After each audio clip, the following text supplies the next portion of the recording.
Нафи ибн Умар, радыяллаху анху, говорит, рассказывает, я, говорит, видел пророка, саллаллаху алейхи вассалям, к нему пришел один мужчина и сказал: «О, Расуль Аллах, у меня мало денег». То есть пропитание уменьшилось, деньги уменьшились, имущество уменьшилось. То есть я страдаю, как бы нуждаюсь. Пророк, саллаллаху алейхи сказал: неужели, говорит, ты не знаешь такой зикр, говорит, которые говорят ангелы и все существа, говорит, на этой земле?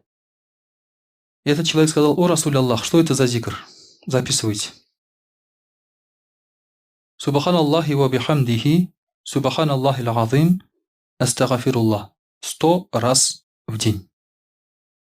После того, как наступит рассвет, до утреннего намаза. Вот в это время.